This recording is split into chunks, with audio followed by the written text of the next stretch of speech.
യേശുവിനോടുള്ള പ്രാർത്ഥനയ്ക്ക് യേശു പ്രാർത്ഥന കേൾക്കുന്നു എന്നതാണ് ഇതിൻ്റെ ശീർഷകം. യേശുവിനോടുള്ള പ്രാർത്ഥനയ്ക്ക് പരസ്യ ശുശ്രൂഷയുടെ കാലത്തു തന്നെ അവിടുന്ന് തൻ്റെ മരണത്തിൻ്റെയും ഉത്ഥാനത്തിൻ്റെയും ശക്തിയെ മുൻകൂട്ടി സൂചിപ്പിക്കുന്ന അടയാളങ്ങളിലൂടെ മറുപടി നൽകി. ഈ ഒറ്റ സെൻറ്റൻസിലാണ് ഒരാശയപ്രപഞ്ചം അടങ്ങിയിരിക്കുന്നത്. യേശുവിനോടുള്ള പ്രാർത്ഥനയ്ക്ക് പരസ്യ ശുശ്രൂഷയുടെ കാലത്ത് തന്നെ അവിടുന്ന് തൻ്റെ മരണത്തിൻ്റെയും ഉത്ഥാനത്തിൻ്റെയും ശക്തിയെ, ശ്രദ്ധിച്ചോ, പരസ്യ ശുശ്രൂഷയുടെ കാലം കഴിഞ്ഞിട്ടാണ് മരണവും ഉത്ഥാനവും ഉണ്ടാകുന്നത്. എന്നാൽ ആ മരണവും ഉത്ഥാനത്തിലും ആ മരണ ഉത്ഥാനത്തിൻ്റെയും ശക്തിയെ ആൻറ്റിസിപ്പേറ്ററി, അതിനെ മുൻകൂട്ടി സൂചിപ്പിക്കുന്ന അടയാളങ്ങളിലൂടെ മറുപടി നൽകി.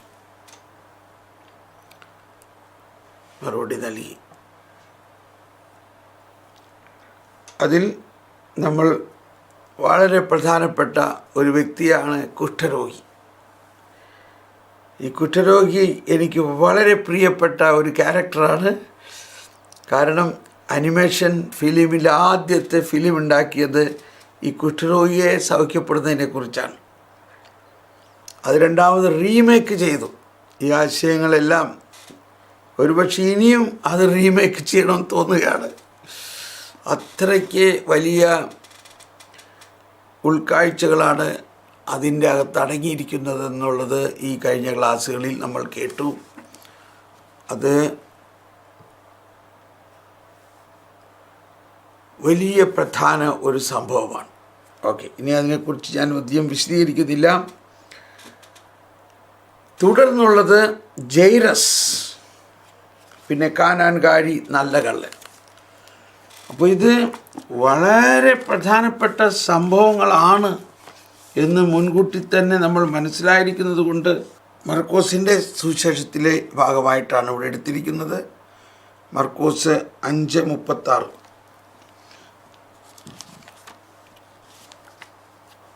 മർക്കോസ് 5-ാം അധ്യായത്തിൽ അതാരംഭിക്കുന്നത്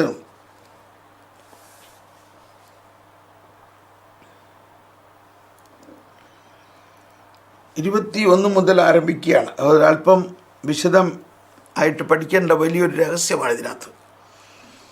യേശു വീണ്ടും വഞ്ചിയിൽ കയറി മറുകര എത്തിയപ്പോൾ ഒരു വലിയ ജനക്കൂട്ടം അവന് ചുറ്റുകൂടി. ആ സാഹചര്യം, ഒരു സീൻ മനസ്സിൽ കാണുക. വലിയ ജനക്കൂട്ടം അവന് ചുറ്റുകൂടി. അവൻ കടൽ തീരത്ത് നിൽക്കുകയായിരുന്നു. വലിയ ജനക്കൂട്ടത്തിൻ്റെ മുൻപിൽ നോക്കണം. അപ്പോൾ സിനഗോഗ് അധികാരികളിൽ ഒരുവനായ ജൈറോസ് അവിടെ വന്നു. അവൻ യേശുവിനെ കണ്ട് കാൽക്കൽ വീണപേക്ഷിച്ചു, എൻ്റെ കൊച്ചുമകൾ മരിക്കാറായി കിടക്കുന്നു. അങ്ങ് വന്ന് അവളുടെ മേൽ കൈകൾ വെച്ച് രോഗം മാറ്റി അവളെ ജീവിപ്പിക്കണമേ. യേശു അവൻ്റെ കൂടെ പോയി.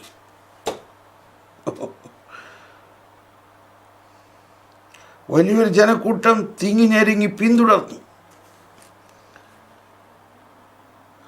12 വർഷമായി രക്തസ്രാവമുള്ളൊരു സ്ത്രീ ഉണ്ടായിരുന്നു. പല വൈദ്യന്മാരുടെ അടുത്ത് പോയി വളരെ കഷ്ടപ്പെടുകയും കൈവശമുള്ളതെല്ലാം ചെലവഴിക്കുകയും ചെയ്തിട്ടും, അപ്പോൾ അത് നമുക്കിനി പിന്നീട് പഠിക്കാനുള്ള ഭാഗമാണ്. അത് വിടുന്നു. ആ രക്തസ്രാവക്കാരിയെ സുഖപ്പെടുത്തുന്ന ഭാഗം വിടുന്നു. അതിൻ്റെ അവസാനം മകളെ, നിൻ്റെ വിശ്വാസം നിന്നെ രക്ഷിച്ചിരിക്കുന്നു. അത് നമുക്ക് പിന്നെ എടുക്കാം. 35 മുതലാണ്. അപ്പോൾ ആ കേസ് പോണ വഴിക്കാണ്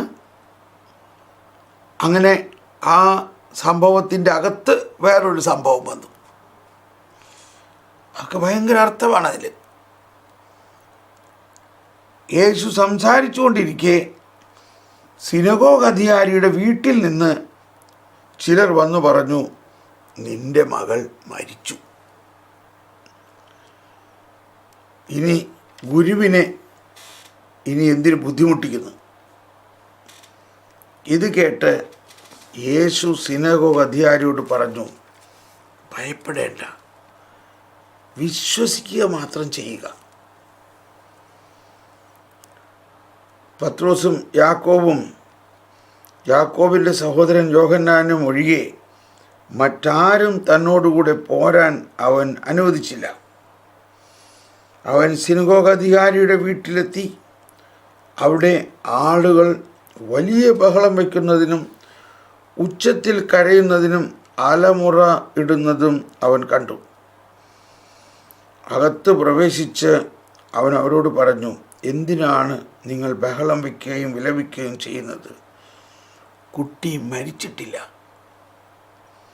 ഉറങ്ങുകയാണ്. അവർ അവനെ പരിഹസിച്ചു. അവനാകട്ടെ അവരെല്ലാവരെയും പുറത്താക്കി. അനന്തരം പെൺകുട്ടിയുടെ മാതാപിതാക്കളെമാരെയും തൻ്റെ കൂടെ ഉണ്ടായിരുന്നവരെയും കൂട്ടിക്കൊണ്ട് അവളെ കിടത്തിയിരുന്നിടത്തേക്ക് അവൻ ചെന്നു. അവൻ അവരുടെ കൈക്ക് പിടിച്ചുകൊണ്ട്, ബാലികേ, എഴുന്നേൽക്കൂ എന്നർത്ഥമുള്ള തലിത്താ കൂം എന്ന് പറഞ്ഞു. തൽക്ഷണം, വീണ്ടും ആ വാക്കോർക്കുക, തൽക്ഷണം ബാലിക എഴുന്നേറ്റ് നടന്നു. അവൾക്ക് 12 വയസ്സ് പ്രായമുണ്ടായിരുന്നു. അവർ അത്യന്തം വിസ്മയിച്ചു. ആരും ഈ വിവരം അറിയരുതെന്ന് യേശു അവർക്ക് കർശനമായ ആജ്ഞ നൽകി. അവൾക്ക് ഭക്ഷണം കൊടുക്കാൻ അവൻ നിർദ്ദേശിച്ചു. നമ്മുടെ കർത്താവ് ഈശോ മിശിഹായുടെ പരിശുദ്ധ സുവിശേഷം. അപ്പോൾ ഇവിടുത്തെ ആദ്യത്തെ ഭാഗം നമ്മൾ മനസ്സിലാക്കേണ്ടത്, വലിയ ഒരു ജനാവലി കൂടി നിൽക്കുകയാണ്. അങ്ങനത്തെ അവസരത്തിൽ ഒരു സിനഗോഗ് അധികാരി. സിനഗോഗ് അധികാരിയുടെ പ്രത്യേകത എന്താ? സിനഗോഗ് എന്ന് പറയുമ്പോൾ തന്നെ നമ്മൾ മനസ്സിലാക്കി, യഹൂദരുടെ ഏറ്റവും വലിയ പ്രാർത്ഥന നടക്കുന്ന, അല്ലെങ്കിൽ അവരുടെ പള്ളിയാണ്, അതിൻ്റെ അധികാരി. അപ്പോൾ ഇടവക വൈദികൻ പോലെ, നമ്മുടെ ഇടവക പള്ളിയിലെ വൈദികന് നമ്മുടെ നാട്ടിൽ വലിയൊരു സ്ഥാനമില്ലേ എന്ന പോലെ ആ നാട്ടിലെ യഹൂദ വിശ്വാസത്തിലെ യഹൂദരുടെ പ്രസ്ഥാനത്തിൻ്റെ, യഹൂദ സിനഗോഗിൻ്റെ ഒരു അധികാരിയാണ് ജൈറസ്. ഇത്രയും വലിയ ജനങ്ങളുടെ മധ്യത്തിൽ അദ്ദേഹം യാതൊരു ജാള്യതയുമില്ലാതെ എളിമയോടെ കടന്നു വന്ന് യേശുവിനെ മുട്ടുകുത്തി ആരാധിക്കുന്നു. അതാണ് കണ്ടോ, യേശുവിനെ കണ്ട് കാൽക്കൽ വീണു.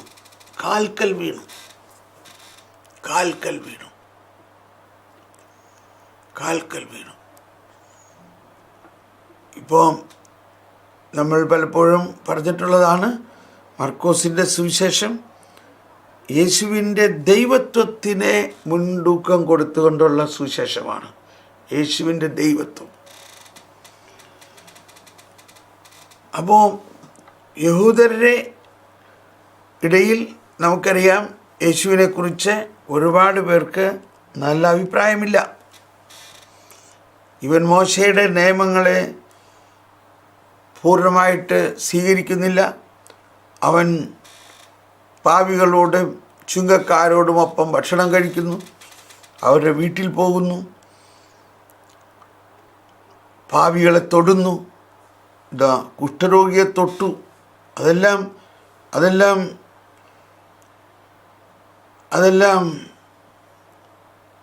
വളരെ വളരെ യഹൂദരുടെ നീതിക്കനുസരിച്ച് വളരെ എതിരായിട്ടുള്ള കാര്യങ്ങളാണ്. അങ്ങനെയുള്ള അവസ്ഥയിലാണ് ആ സ്ഥലത്തെ യഹൂദരുടെ മുഖ്യൻ തന്നെ വന്നിട്ട് ഈശോയെ സാഷ്ടാംഗം വീണ് കാൽക്കൽ മുട്ടുകുത്തി അപേക്ഷിക്കുന്നു. എന്നാൽ വിശ്വാസത്തിൻ്റെ ഞാൻ പലപ്പോഴും ചിന്തിച്ചിട്ടുണ്ട്, എന്തുകൊണ്ട് മത്തായിയുടെ സുവിശേഷത്തിൽ ഈ ഭാഗം എഴുതിയിരിക്കുന്നത് അല്പം വ്യത്യസ്തമായിട്ടാണ്. മത്തായിയുടെ സുവിശേഷത്തിൽ എഴുതിയിരിക്കുന്നത് എൻ്റെ മകൾ മരിച്ചു എന്നാണ്. ഇവിടെ പറയുന്നത് അവൾ മരിക്കാറായിരിക്കുകയാണ്. അങ്ങ് വന്ന് ഒന്ന് കൈവച്ച് പ്രാർത്ഥിച്ചാൽ അവൾ ജീവിക്കും. അവളുടെ രോഗം അവൾ മരിക്കാറായി കിടക്കുന്നു. മത്തായി പറയാണ് അവൾ മരിച്ചു. കാരണം അത് കുറച്ചുകൂടി അതിനെ സാംശീകരിച്ചുകൊണ്ട്, കാരണം ഇത് കഴിഞ്ഞിട്ട് അടുത്ത സ്റ്റേജ് അതാണല്ലോ, മരിച്ചു എന്ന് അറിഞ്ഞിട്ടാണല്ലോ അവർ പോകുന്നത്. ആ ഭാഗത്തെ മത്തായി എടുത്തിരിക്കുകയാണ്. ഇവിടെ വീണ്ടും നമ്മൾ കേട്ടു ഈശോയുടെ പീഡാനുഭവം, മരണം, പുനരുത്ഥാനത്തിൻ്റെ മുൻ അനുഭവത്തെ ഈ സംഭവത്തിലൂടെ ചിത്രീകരിക്കപ്പെടുകയാണ്. ഈ സംഭവത്തിലൂടെ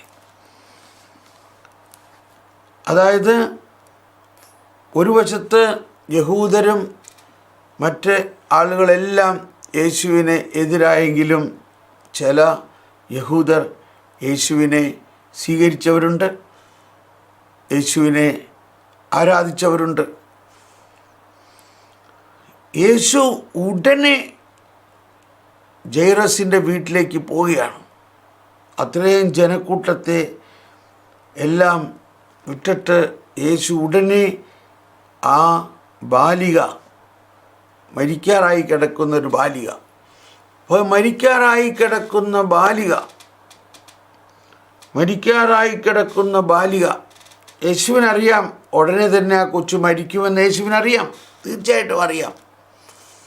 മാത്രമല്ല ആ കുഞ്ഞിനെ മരണത്തിൽ നിന്ന് ഉണർത്തും എന്നും യേശുവിന് ഇപ്പോൾ തന്നെ അറിയാം. അതാണ് നമ്മൾ മനസ്സിലാക്കേണ്ടത്. യേശുവിനോടൊപ്പം ആ സമൂഹം മുഴുവൻ അങ്ങോട്ട് നീങ്ങുകയാണ്. അപ്പോൾ ഇതിനെക്കുറിച്ച് പിതാക്കന്മാർ പറയുന്നത്, ഈ പോകുന്ന വഴിക്കാണ് രക്തസ്രാവക്കാരിയുടെ സ്പർശനം. അതിനെ ഒന്ന് പരാമർശിക്കണം, പിന്നെ നമുക്ക് വിശദമായിട്ട് പിന്നെ പഠിക്കാം. അതിനെ പരാമർശിക്കേണ്ട ഇതാണ്, ജൈറസ് യഹൂദരുടെ അല്ലെങ്കിൽ യഹൂദ ക്രിസ്ത്യാനികളുടെ ഒരു സഭയുടെ, കത്തോലിക്ക സഭയുടെ, അതായത് യേശുക്രിസ്തുവിലൂടെ സ്ഥാപിതമാകാനിരിക്കുന്ന സഭയുടെ ആ യഹൂദ ക്രിസ്ത്യാനികളെ പ്രതിനിധീകരിക്കുന്നുവെങ്കിൽ ഉണ്ടാകാനിരിക്കുന്ന സഭയിലെ അപരിച്ഛേദിത വിജാതീയ ക്രിസ്ത്യാനികളുടെ പ്രതീകമാണ് ഈ രക്തസ്രാവക്കാരി. ഇവിടെ വലിയ ഒരു സമൂഹവും യേശുവും ഇതാ മുന്നോട്ട് പോകുന്നു. അതാണ് കത്തോലിക്ക സഭ. ഈശോയുടെ പുനരുത്ഥാനത്തിലൂടെ ഉണ്ടാകാനിരിക്കുന്ന ആ സഭയുടെ ഒരു പ്രതീകമാണിത്. വലിയൊരു ജനാവലി. എന്നാൽ ആ ജനാവലിയിൽ ഏറ്റവും പ്രധാനമായിട്ടുള്ളത് ഏറ്റവും ശക്തമായ വിശ്വാസമുള്ള യഹൂദർ തന്നെ ക്രിസ്ത്യാനികളായിട്ടുള്ള, അതാണ് ജൈറസ്, യഹൂദരിലെ മുഖ്യൻ. എന്നാൽ അയാളുടെ വിശ്വാസമൊന്ന് നോക്കിയേ, മറ്റ് ഒരു യഹൂദർക്കും ഇല്ലാത്ത ഒരു വിശ്വാസം. എൻ്റെ മകൾ മരിക്കാറായി, അങ്ങ് വന്നൊന്ന് കൈവച്ചാൽ അവൾ സുഖം പ്രാപിക്കും. അപ്പോൾ സഭയുടെ അടിസ്ഥാനപരമായ വിശ്വാസത്തിൻ്റെ നല്ലൊരു മാതൃകയാണ് ജൈറസ്, ഒരു സിനഗോഗ് അധികാരിയായ ജൈറസ്. ഇത് നമ്മുടെ സാവൂൾ പൗലോസായ പോലത്തെ ഒരവസ്ഥയാണ്.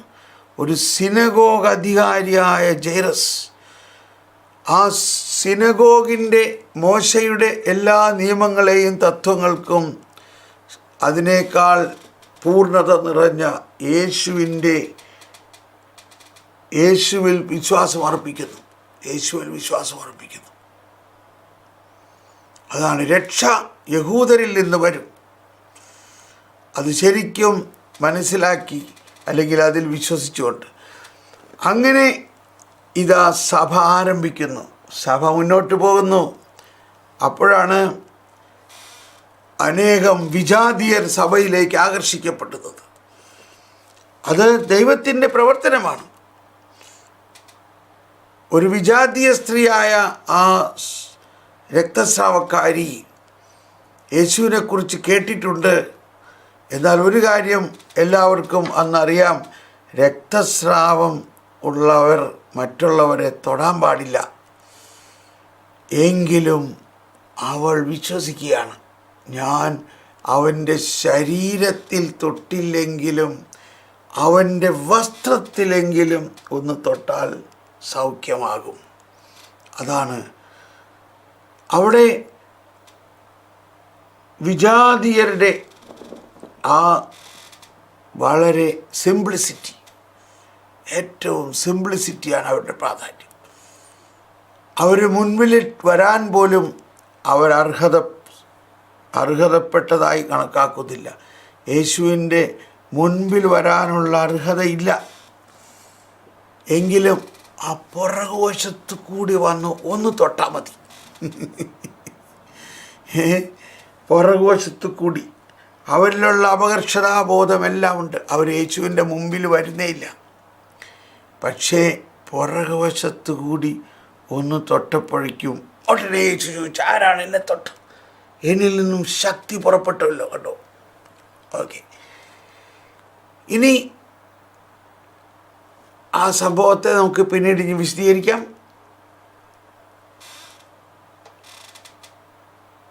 അതിനുശേഷം അപ്പോഴേക്കും വലിയ ജനക്കൂട്ടം, സിനഗോഗ് അധികാരി കൂടെയുണ്ട്.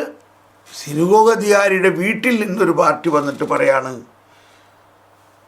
കൊച്ചു മരിച്ചു. അപ്പോൾ മരണത്തെ മനുഷ്യൻ കണക്കാക്കുന്നതൊന്ന്, എന്നാൽ ദൈവം കണക്കാക്കുന്നത് വേറൊന്ന്. ഇന്നും അത് തന്നെയാണ്. നമ്മൾ മരണത്തെ കണക്കാക്കുമ്പോൾ എല്ലാം കഴിഞ്ഞു എന്ന മാതിരിയാണ്. എന്നാൽ ദൈവത്തെ സംബന്ധിച്ച് മരണമെന്നത് ഒന്നും കഴിഞ്ഞിട്ടില്ല. മരണം എന്നത് ഒരു ഉറക്കമാണ്. അതാണ് ദൈവത്തെ സംബന്ധിച്ച് മരണമെന്നത് വെറും ഒരു ഉറക്കമാണ്. ഈശോ പറഞ്ഞു, ജൈറസിനോട് ഈശോ പറയുകയാണ്, നീ ഭയപ്പെടേണ്ട. കണ്ടോ? സമൂഹം പറയാണ്, അല്ലെങ്കിൽ വീട്ടുകാർ പറയാണ്, ഇനി വെറുതെ ഗുരുവിനെ അങ്ങടേക്ക് കൊണ്ടുവന്ന് ബുദ്ധിമുട്ടിപ്പിക്കണ്ട. ഇതൊക്കെയാണ് നമ്മുടെ ചില മാനസിക അവസ്ഥകൾ. എന്നാൽ ഈശോയുടെ എളിമ നോക്കൂ. ഈശോ അങ്ങനെ ആണെങ്കിലും കൂടെ വരികയാണ്. വിളിക്കാത്തിടത്ത് വരുന്നു, ക്ഷണിക്കാത്ത സദ്യ ഉണ്ണുന്നു. ഇങ്ങനെയൊക്കെയുള്ള സ്വഭാവം ഈശോയ്ക്കുണ്ട്. വിളിക്കാത്തിടത്ത് വരുന്നു. കർത്താവ് വലിയ ഒരത്ഭുതത്തിൻ്റെ മുൻകൂട്ടി കണ്ടുകൊണ്ടാണ് അവിടെ വരുന്നത്. അങ്ങനെ ലോക ചരിത്രത്തിലെ വലിയ ഒരു സംഭവമാണ് നടക്കാൻ പോകുന്നത്. ഒരാളും മരിച്ചു കഴിഞ്ഞാൽ പിന്നെ എന്ത് ചെയ്യാൻ പറ്റും എന്നുള്ള, മരിച്ചു കഴിഞ്ഞാൽ പിന്നെ എന്ത് ചെയ്യാൻ പറ്റും? എന്നാൽ ദൈവം മരണത്തിന് അപ്പുറമാണ്. ദൈവീകത മരിക്കുമ്പോൾ അവസാനിക്കുന്നില്ല. ഇതാ അവിടെ അപ്പോൾ ഒരുപാട് പേര് അവിടെ വീട്ടിലെത്തി. ജനസമൂഹം പുറത്തുണ്ട്.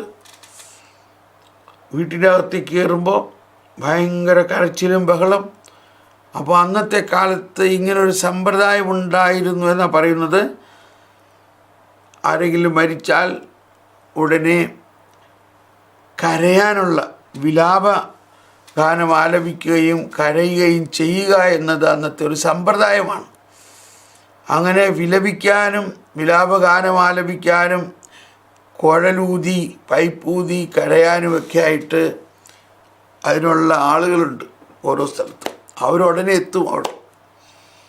അവരെത്തി കരച്ചിലും കുഴലൂതലും എല്ലാം ആരംഭിച്ചു അവിടെ. അത് ഇവിടെ പറഞ്ഞിരിക്കുന്നത് ആ കുഞ്ഞ് മരിച്ചു, പൂർണ്ണമായിട്ട് മരിച്ചു എന്ന് പ്രഖ്യാപിക്കുകയാണ് അതിലൂടെ. അപ്പോൾ ആ വിലാപഗാനവും കുഴലൂതലും ദൂരെ നിന്ന് കേൾക്കാം. അപ്പോൾ തന്നെ ആ നാട്ടുകാർക്കെല്ലാം മനസ്സിലായി ഇന്ന വീട്ടിലൊരു മരണം നടന്നിട്ടുണ്ട്.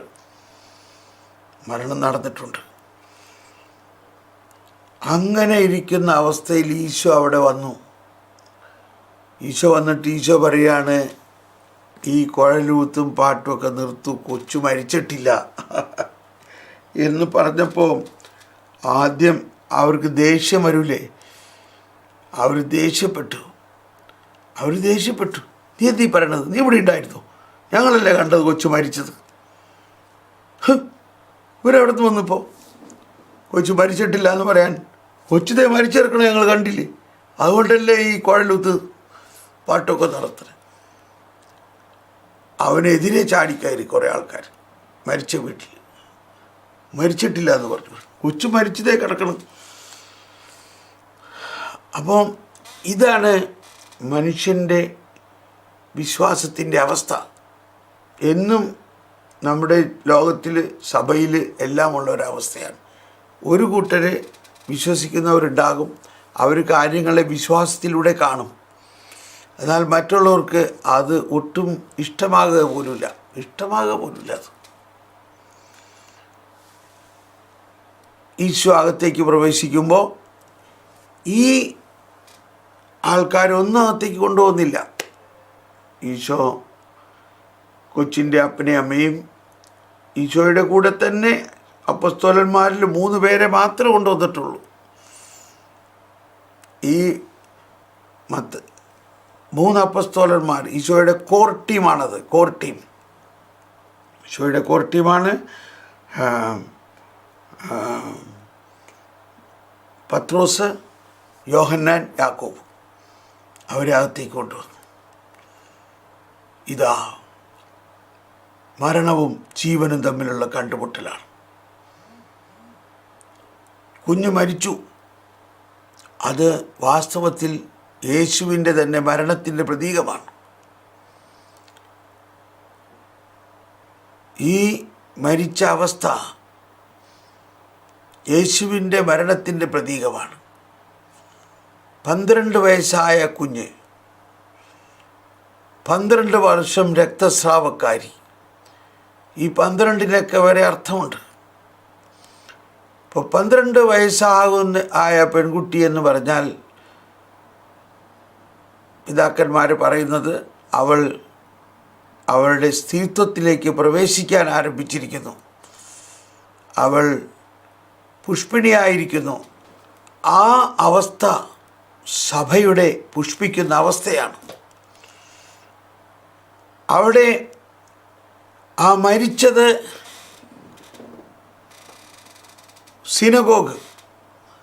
സിനഗോഗിൻ്റെയും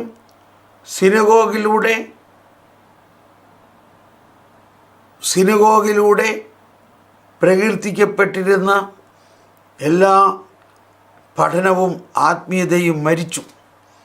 ഇപ്പോൾ യേശുവിലൂടെ ഒരു പുതിയ ആത്മീയത ആരംഭിക്കുകയാണ്. ഒരു പുതിയ ആത്മീയത.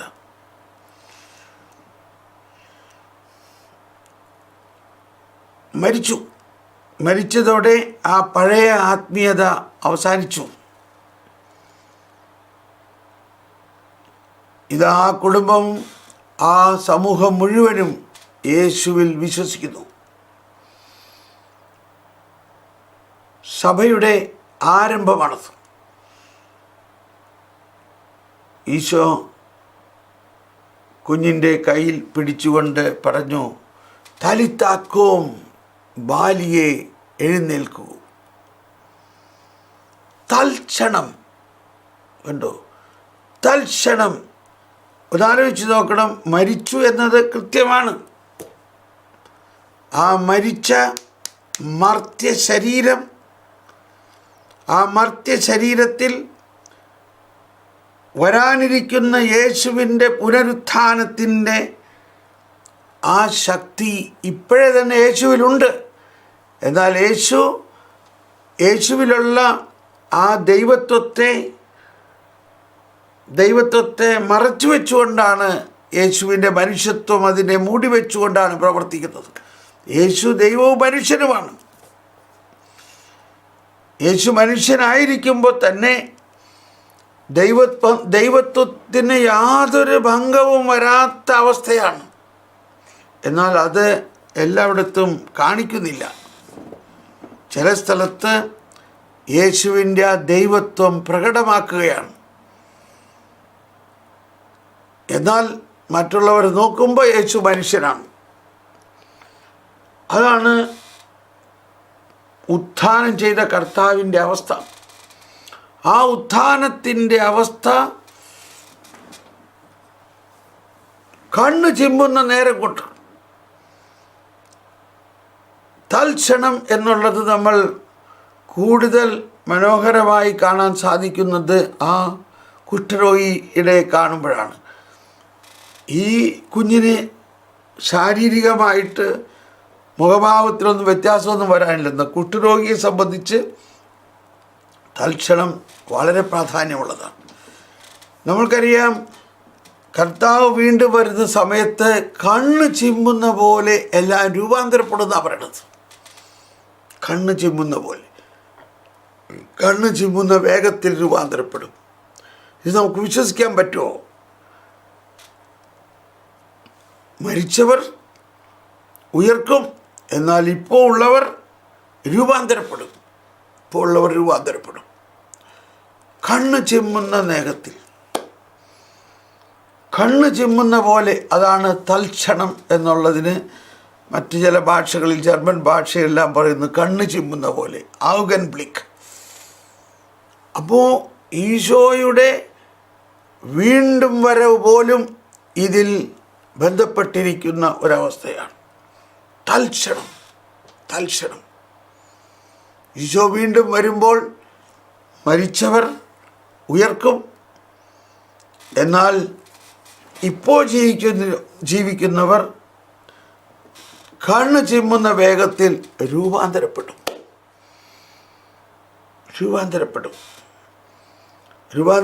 എന്ത് സംഭവിക്കും?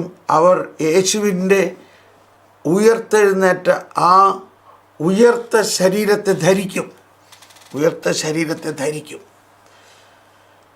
യേശുവിൻ്റെ ഉയർത്ത ശരീരമാണെങ്കിലും യേശുവിൻ്റെ ആ ഉയർത്ത ശരീരത്തിൻ്റെ പ്രത്യേകതകൾ നമ്മൾ ഒരുപാട് വർണ്ണിച്ചതാണ്. ഈശോ ഉയർത്തെഴുന്നേറ്റ് ശിഷ്യന്മാരുടെ അടുത്ത് വന്നപ്പോൾ അവർക്ക് വിശ്വസിക്കാൻ പറ്റില്ല. ഇതെന്തീ പറയണത്?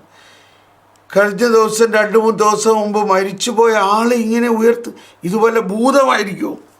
അതുകൊണ്ടാണ് ഈശോ പറഞ്ഞു, നിങ്ങളുടെ അടുത്ത് വല്ല ഭക്ഷിക്കാൻ എന്തെങ്കിലും ഉണ്ടെങ്കിൽ കൊണ്ടുപോവാ, ഒരു മീൻ കൊണ്ടുപോവാ. കണ്ടോ? അങ്ങനെ ഈശോ മീൻ ഭക്ഷിക്കുന്നു. എന്തിനാണ്? ഞാൻ ശരീരമാണ്, ഇതെൻ്റെ ശരീരമാണ്, എൻ്റെ മനുഷ്യ ശരീരമാണ്. പക്ഷെ ഉയർത്ത മനുഷ്യ ശരീരത്തിന് ഈ പ്രോപ്പർട്ടീസൊക്കെ ഉണ്ട്. അത് തന്നെയാണ് ഇവിടെയും പറയുന്നത്. കുഞ്ഞിന് എന്തെങ്കിലും ഭക്ഷണം കൊടുക്കും ഉണ്ടോ? അവിടെ പറയാണ് കുഞ്ഞിന്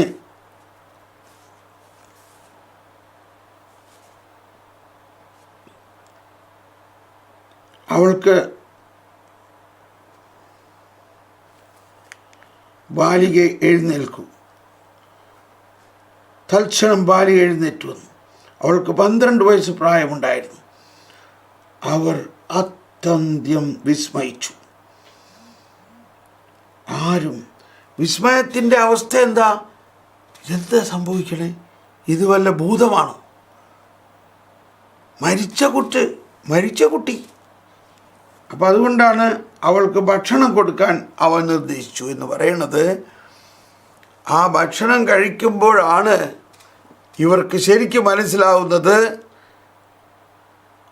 ആ മരിച്ച കുട്ടി ഉയർത്ത് ശരിക്കും ഒരു ഭൂതമല്ല, ആ മനുഷ്യനായിട്ട് തന്നെയാണ്.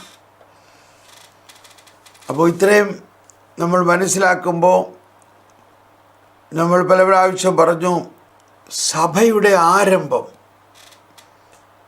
ഉയർപ്പിലാണ് സഭ ആരംഭിക്കുന്നത്. ഇതതിൻ്റെ ഒരു പ്രതീകമാണ്. ഈ ബാലിക ആ പുതിയതായി ജനിക്കുന്ന ആ കത്തോലിക്ക സഭയാണ്. ഈ ബാലിക പുഷ്പിണിയായിരിക്കുന്ന ഈ ബാലിക ഈശോയുടെ ഉത്ഥാനത്തിൻ്റെ എല്ലാ അഭിഷേകവും നിറഞ്ഞ സഭയുടെ ജനനമാണത്. അതാണ് ഇനി നമ്മൾ വീണ്ടും വായിക്കുക. പരസ്യ ശുശ്രൂഷയുടെ കാലത്ത് തന്നെ അവിടുന്ന് തൻ്റെ മരണത്തിൻ്റെയും ഉത്ഥാനത്തിൻ്റെയും ശക്തിയെ മുൻകൂട്ടി സൂചിപ്പിക്കുന്ന അടയാളങ്ങളിലൂടെ മറുപടി നൽകി. നമുക്ക് നന്ദി പറഞ്ഞ് പ്രാർത്ഥിക്കാം.